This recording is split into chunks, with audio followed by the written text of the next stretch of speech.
भेले प्यार के रोग कहै छै गे लोग। भेले प्यार के रोग कहै छै गे लोग। लैले तो परान सुन सुन हे गे जान जब खन कै छो चूड़ी कंगना। रे डोले जो तू तोरे अंगना, रे डोले जो तू तोरे अंगना।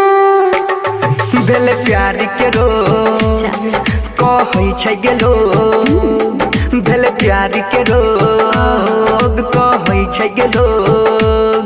लैले तो परान सुन सुन हे गे जान जब खन कै छो चूड़ी कंगना। रे डोले जो तू तोरे अंगना, रे डोले जो तू तोरे अंगना। अच्छा रे डोले जो तू तोरे अंगना, रे डोले जो तू तोरे अंगना।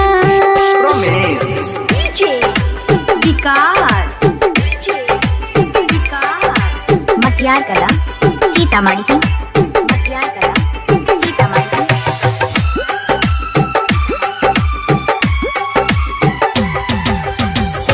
देखै में लागै छोही जन्नत के हूर गे। ये को पल न रहल जाहि छौ तोरा से दूर गे। केना के दियो तोरा जवाब सवाल के। अच्छा। कैलियो जवानी तोरे हम 16 साल के।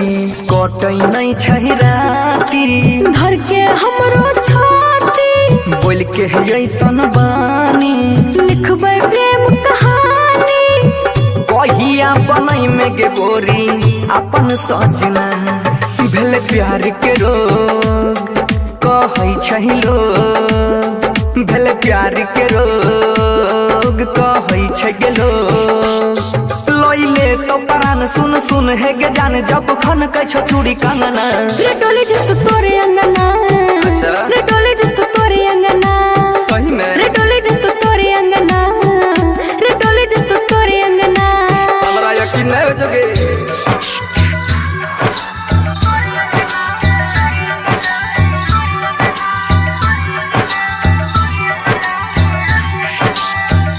बात पतो रह के ना करियो यकीन गे। रोजे रोजे बढ़बै छही दिने प दिन गे। तू ही बनबी दुल्हा हमर मने न मान रे। दिल में हमरा बसल छही बन के भगवान रे। बोलै छही ज्यादा करे छी वादा कोई छो हमारा शौक गे। तोरे रहतो हक रे। बनसी के दिल में है आबै ए कहीं खयाल गे। भेले प्यार के रोग कहै छै लोग। भेले प्यार के रोग कहै छै गे लोग। लैले तो परान सुन सुन हे गे जान जब खन कै छो चूड़ी कंगना। रे डोले जो तू तोरे अंगना, रे डोले जो तू तोरे अंगना। रे डोले जो तू तोरे अंगना, रे डोले जो तू तोरे अंगना। तो ठीक है ठैक नहीं लिए।